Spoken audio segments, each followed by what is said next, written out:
This is the Recivilized Podcast with your host, Chris Sharukas. On the podcast, I talk with bright and sensible people about how we can create a better way of life. This session features Joe Hermosillo, a husband and father of 6.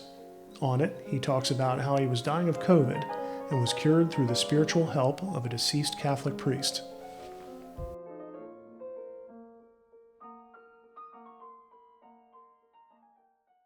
Joe, welcome to the podcast. Thank you. So, miracles, we're told, are not supposed to happen. In our society, ruled as it is by scientific materialism, miracles can occur. Jesus turning water into wine, healing lepers with a touch, and they're just folk tales. And yet, you were miraculously healed. Your doctor said you were going to die, but you didn't. You were at the doorway of death, and something or someone pulled you back and brought you here. So what happened? Yeah, and then the other thing people tell you is that miracles don't happen today.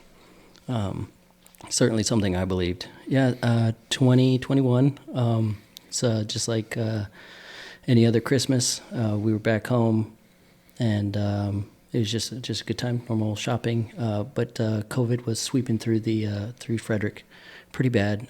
Some friends of ours had gotten sick, one of them hospitalized for a good extended amount of time. And you know, I was worried about them, and I was praying for them. And then all of a sudden, it seemed to be our turn right around New Year's. And for the most part, it seemed pretty mild.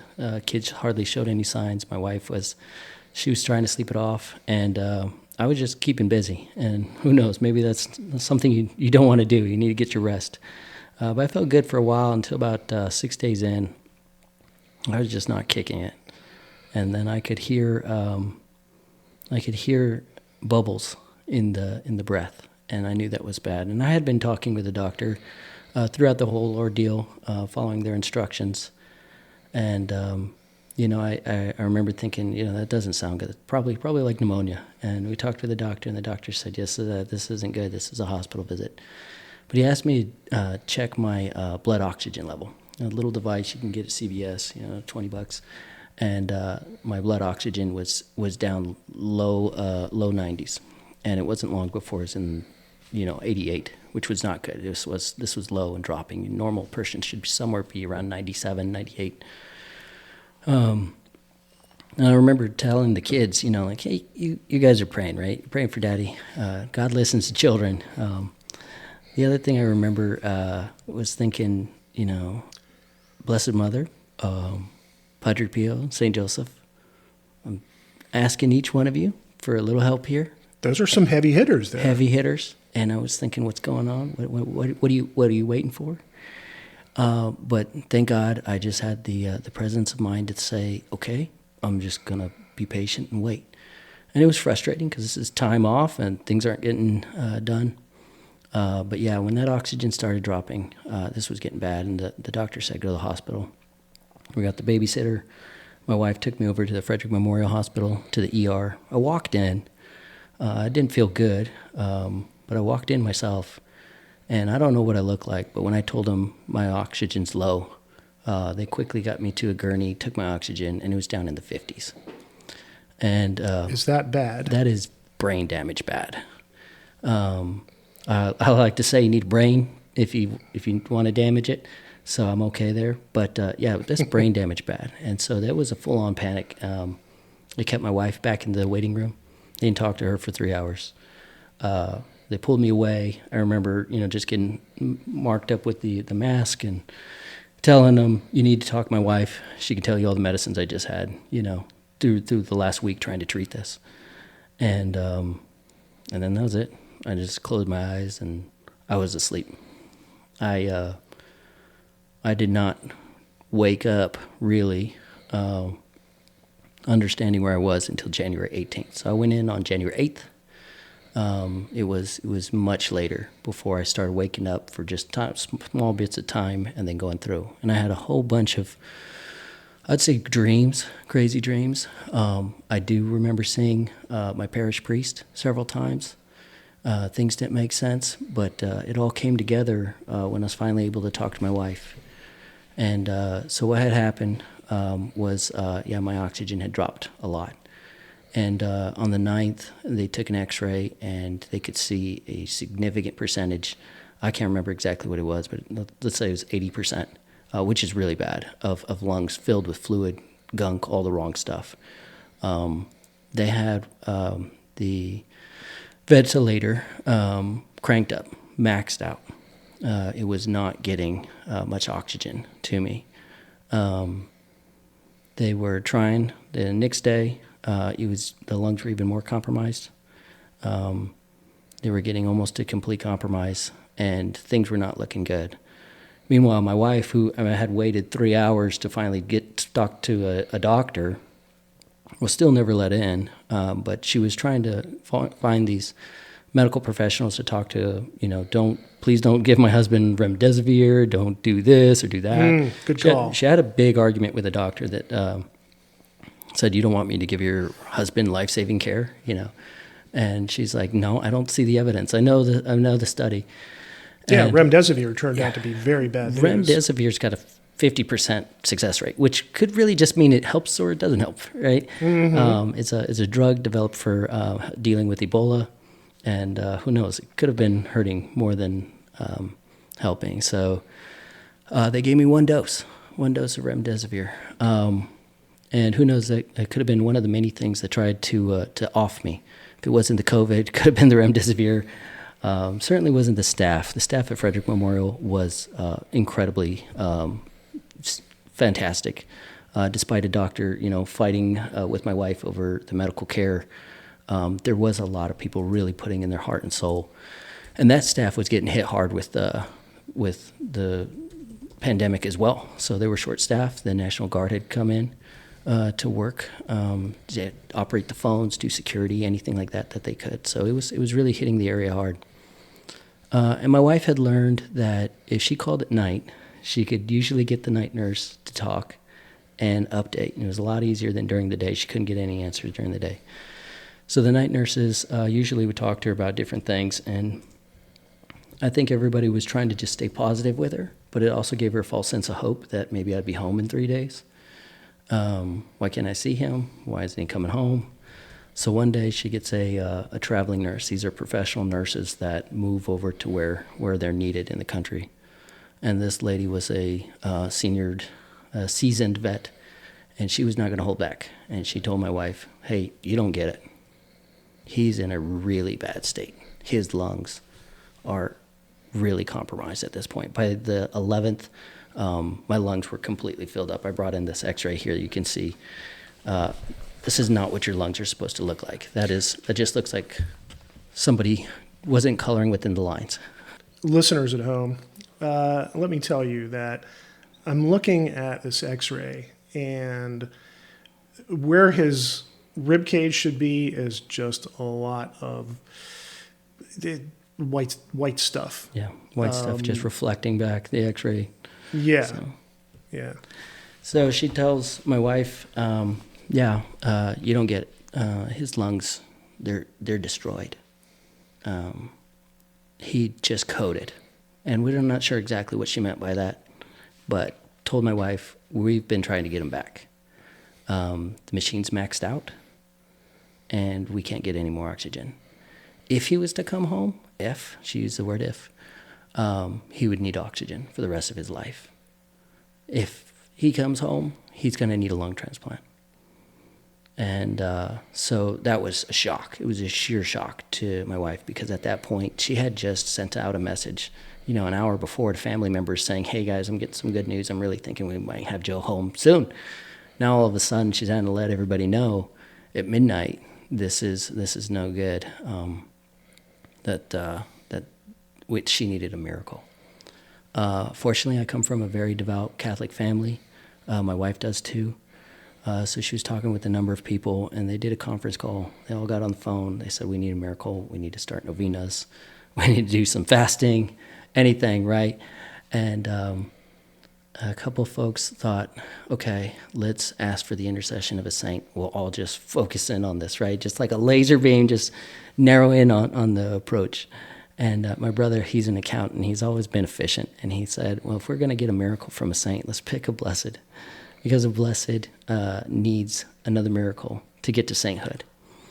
And I just appreciate that because, you know, he's cares about his little brother, but at the same time he's thinking, hey, we might be able to help out a saint.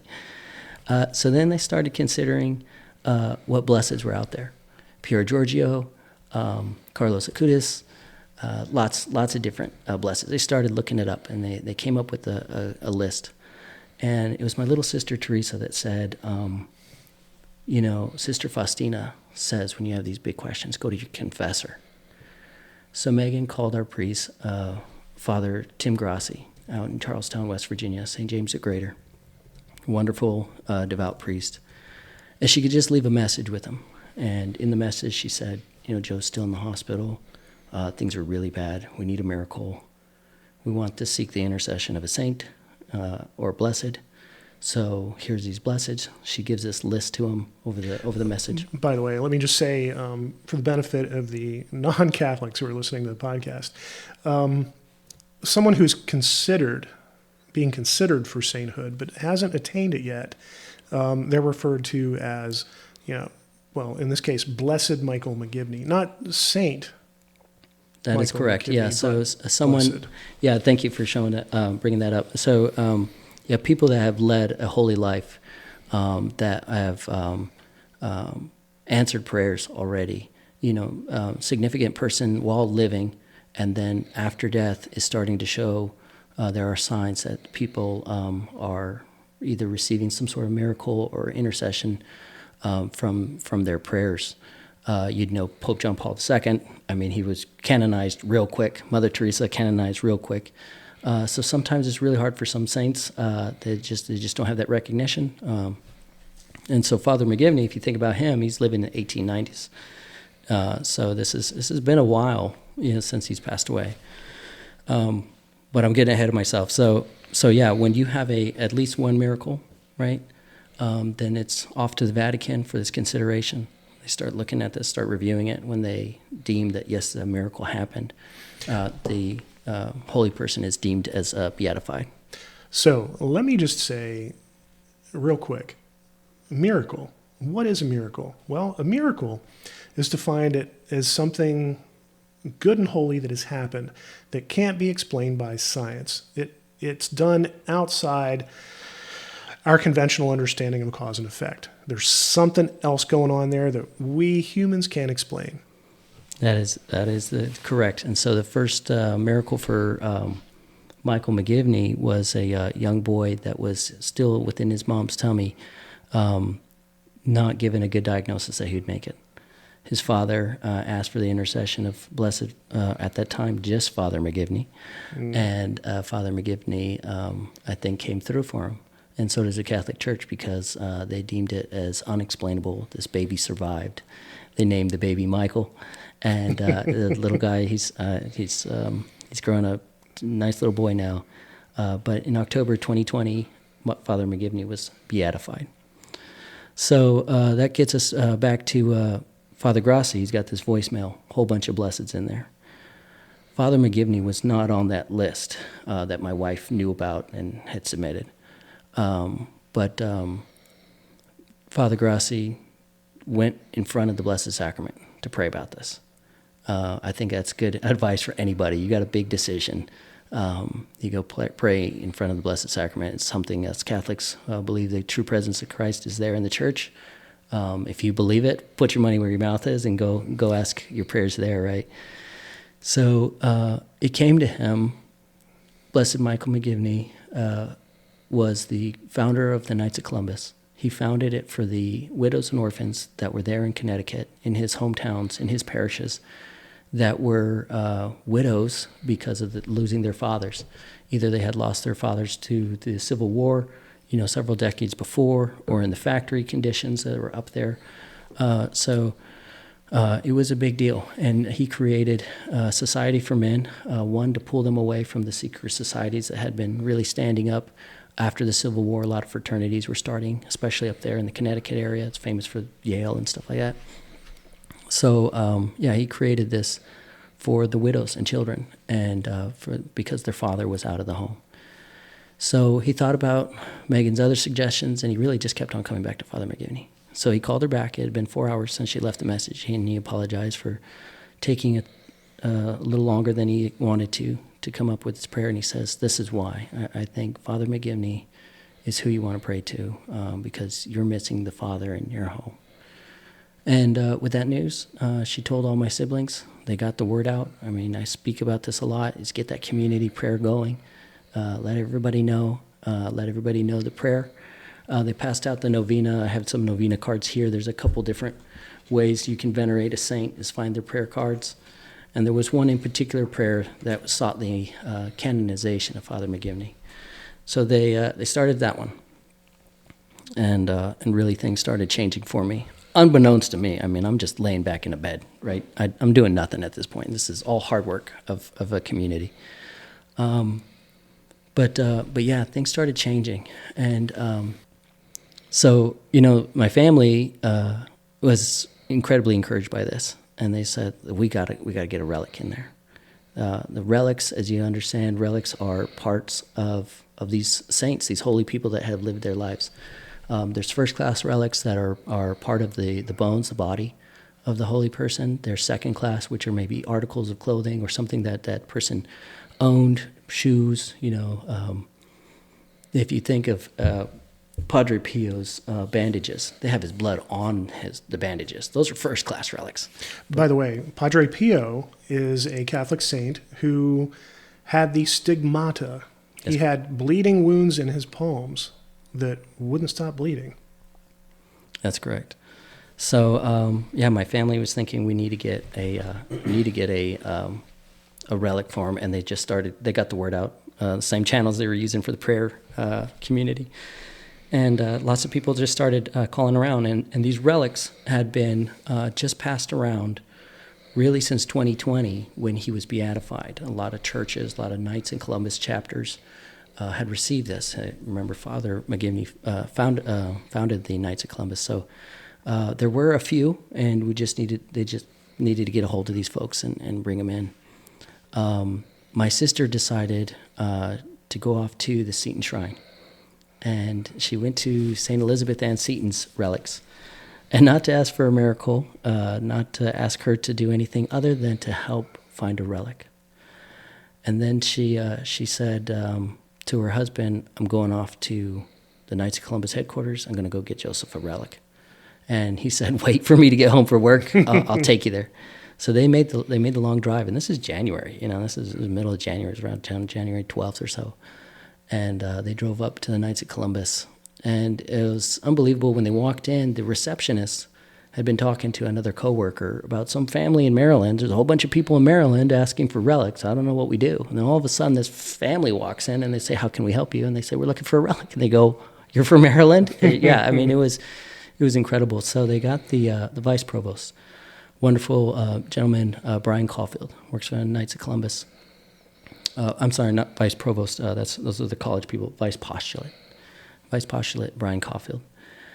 And his job is specifically to work on these instances where people have found healing or the intercession of Blessed Father McGivney. So they showed my sister and her family around, showed them the museum, churches, told them a lot about Father McGivney, and then gave them their personal relic, the Knights of Columbus one that they had there. And that was it. My sister and her husband, they started driving down. They drove through the night. They drove safely through an ice storm somehow.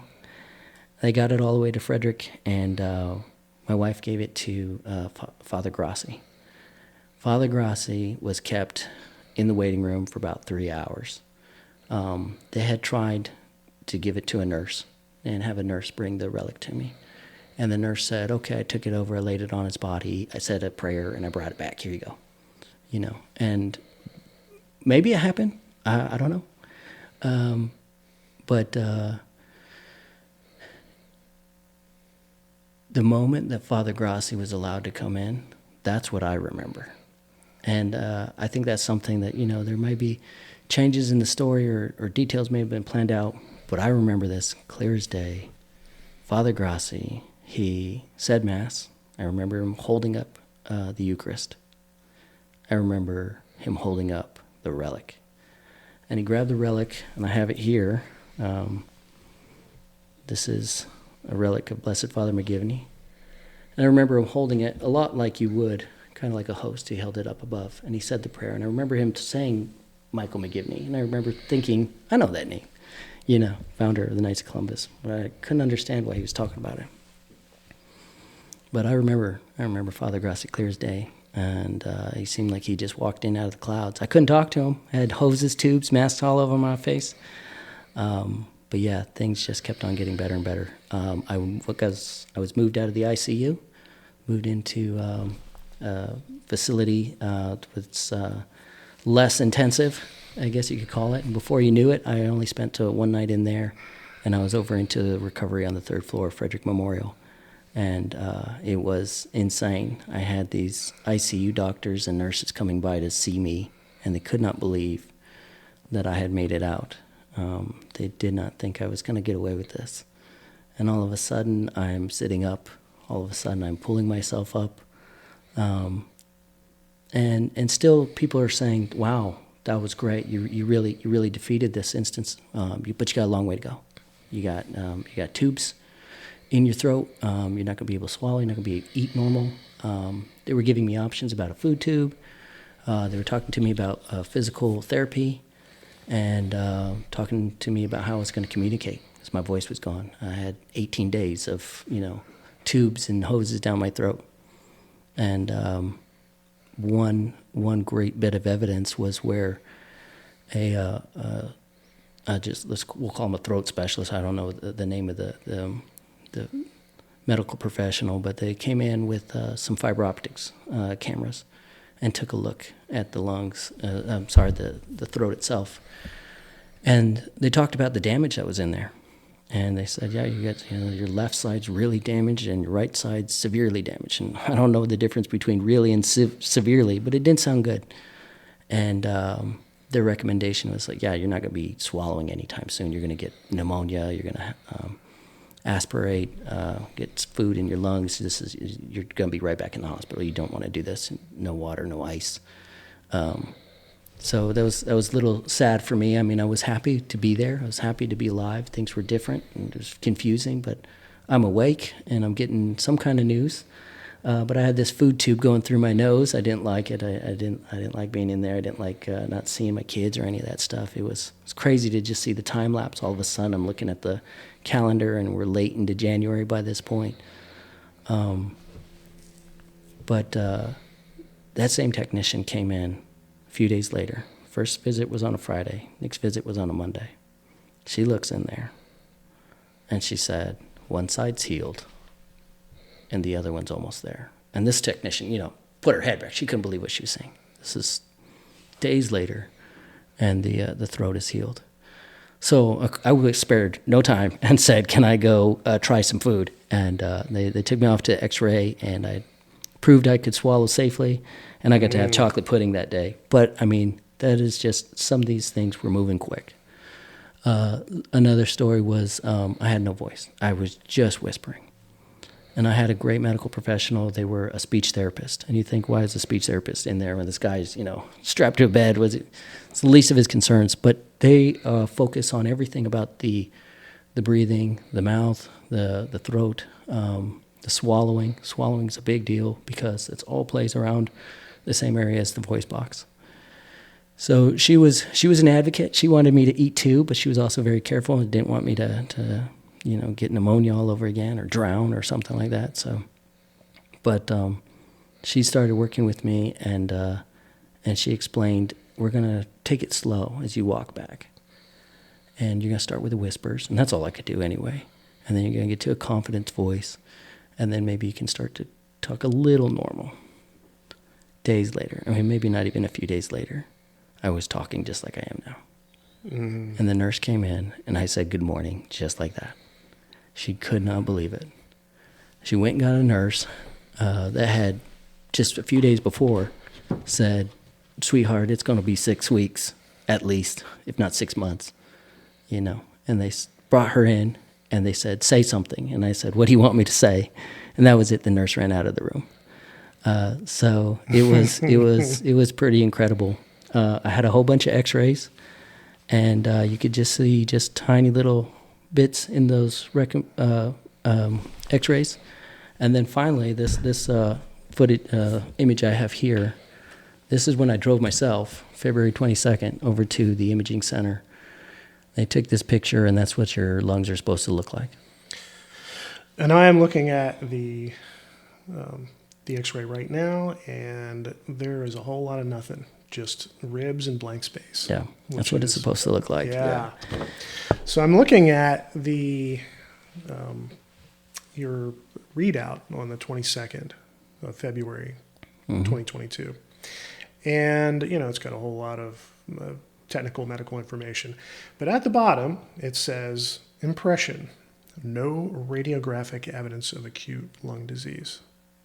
Yeah. No, 0. Yeah.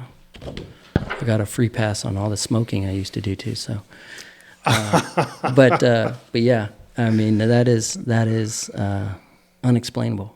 The ICU doctor, he'd stand in the doorway looking at me in the recovery room, could not believe it was me. Mm-hmm. He would ask all these questions about the nurse, and she would just say, yeah, well, so yesterday he wasn't sitting up. Today he just lifted himself up. Mm-hmm. The last day I was in the hospital, I cleaned my hospital room. I was ready to go. They wanted me to go to rehab, and I said, I'm going home. And so I walked in my front door, and it wasn't about a macho thing. It's just I was ready. I had lost a lot of weight. A lot of college clothes fit all of a sudden, but I felt good. It took a little while to get some balance and bring some strength. I had lost a lot of muscle, lost 40 pounds, just sitting there. The body atrophies over, and just takes 3 days to really start deconditioning, and that much time not motionless. Pretty incredible transformation to the body. But as far as a medical professional could tell, there was no problem, and I was out of there cured. Wow. Well, I'll tell you what I'm doing tonight. I'm going to say that prayer for the canonization of Blessed Michael McGivney. I brought you a copy. Thank you. So, do you feel like maybe that it was kind of a pay-it-forward deal, where Blessed Michael McGivney said, all right, I'll help you out here, but you got to help me out too? I wouldn't be surprised if that was the circumstance. Yeah, there's a couple funny jokes. My sister knew that if I got healed, I was going to have to talk about it. Yeah. And she knew that I wasn't going to enjoy it. I'm an introvert from birth, card-carrying member, and she knew I wasn't going to enjoy it. And my wife also joked. She says, "This happens, you're going to have to be part of the Knights of Columbus." So that's what she said to me when she came to visit me the first time, and I got to see her, and she said, "You know what this means?" I said, "Yeah, I got to become a Knight of Columbus." So. Yeah. So let's go back. You said you had some dreams. Do you feel like they had a visionary character, or they had spiritual significance? I'm no expert on it.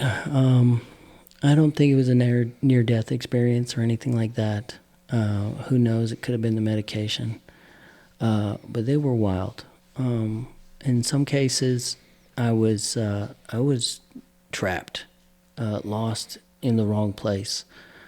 I remember thinking I was in a Chicago precinct police station, and I remember asking, "What am I doing here?" And someone responded to me. That's what we're trying to figure out. And then I started to think in my mind, what kind of crime did I commit? Why am I here? That was one thing. Another time, I remember waking up in a body bag.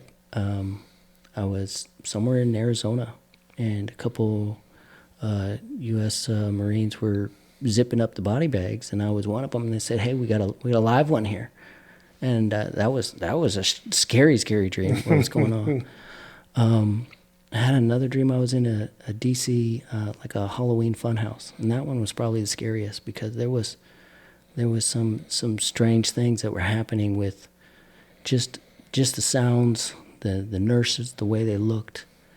I remember one nurse in this dream was mocking the pictures of my family on the wall, and I was livid. but I was strapped in. They had strapped me in because apparently I had been moving around a lot. I had been pulling on cables and stuff like that. But you would too if they started talking about your family. And but yeah, that was some very interesting scenes there. And could I say that it was something going on, in another world, or it was something that I was being allowed to see? I don't know. It was some crazy dreams. I had beautiful dreams too.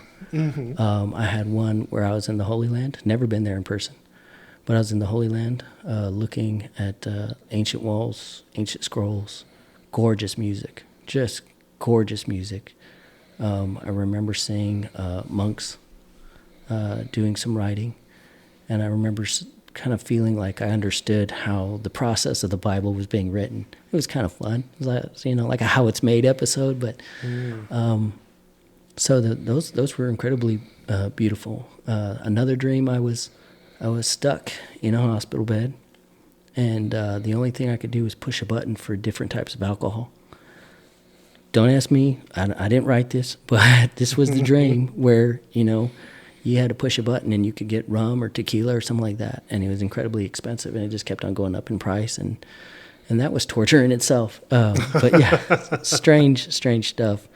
And I did have a dream that there was a ghost there in the ICU. And he moved around inside the building. I never wanted him in my room, but there wasn't much I could do. I do remember being outside in the cold, outside the hospital. That was pretty strange. It doesn't paste together well. I've written them down. I don't know how to explain them, but I do remember waking up at certain times and seeing staff members, and then all of a sudden, when I was better, when I was healed in recovery, these nurses would walk in and I would recognize them. Some of them I was happy to see, and some of them I was not happy to see. And they would say, "Hey, I took care of you in the ICU. I'm so happy to see you, that you made it out." The nice nurses, I said, "Yeah, good. Yeah, me too." The bad nurses, I was like, "Okay." I was like, "I don't know. I'm afraid of you." But I couldn't put a good explanation on what was going on there. But I think I was really just kept in a state. I never felt any despair. I never felt scared. I never felt scared through any of this. And I remember when Father Grassi walked in there and I saw him, I remember just the joy, absolute joy. I wanted that host. I wanted that communion. I wanted to eat, but I wanted that communion. I wanted God's graces. I wanted to know God was there with me. But yeah, yes, it was beautiful moments like that. I'm so happy to know that I didn't despair. I could pat myself on the back on that one. So, Joe, do you feel like through Father McGivney, you're now on a mission from God? Yeah, I went off on a tangent there about joining the Knights at Columbus, but absolutely, there was a reason for all this to happen. I was a good Catholic. I wasn't someone that needed converting from a miracle, but certainly tapped to do this. It's been incredible blessing for my family, for loved ones, for coworkers, for people in the community to see this, people of the parishes, multiple parishes. When people were praying for me, people as far away as Milan, Italy, had heard about me and were praying. I heard about people say things like, "I never prayed so hard in my life. I'm going back to church. My husband's saying the rosary again." That type of stuff, and that's pretty neat. I didn't do anything. We have to always say, this is the glory of God. This is an intercession of a saint asking God's assistance here. God's will be done. This is his glory. But he's going to put the fish in the net. You got to cast the fish. So that's what this is about. Getting to know the Knights of Columbus up there in New Haven at the Knights headquarters there, getting to know Brian Caulfield, the priest, the members, joining a chapter. I have been granted this relic, first-class relic of Father McGivney. Lots of prayer cards, lots of information. A direct line to the Knights of Columbus headquarters. And yeah, I talk about this. I bring the relic to a lot of folks. Kind of an easy ministry for me to just jump in the car and bring it over to folks. Be a witness of what happened to me. It's a very powerful ministry. I don't want to sound all, woo-woo flaky, but I can feel the power of that relic in this room. Yeah, when my brother-in-law was driving back from Connecticut at night in an ice storm, and he felt woozy or drowsy, he would put his hand up on his shirt pocket where the relic was, and he felt better. Mm-hmm. He just felt better as he came home. This particular relic has been to several dozen states. I know for sure it's been to Texas 4 times. It has been accredited with healing. Now, not officially, but we sent it down to a little girl who was in her mom's tummy that was not supposed to survive. A little girl named Zelly. And I can tell you the spoiler alert, she survives.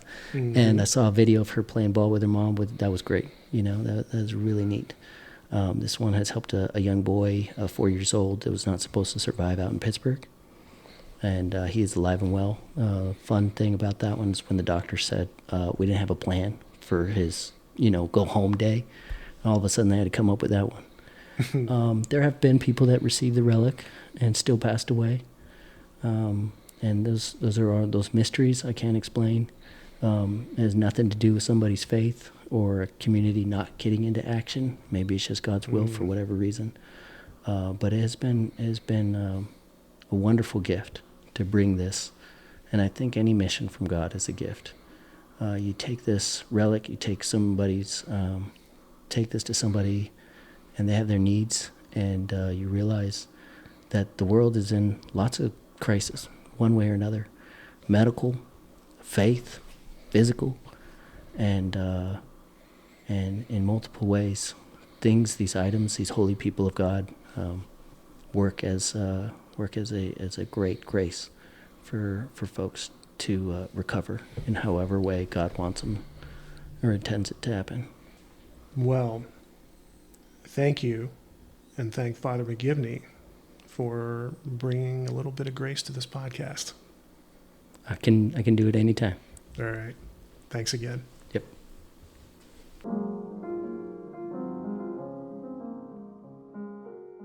This concludes another session of the Recivilized podcast. To hear more sessions with various guests, visit the Recivilized website at www.recivilized.site.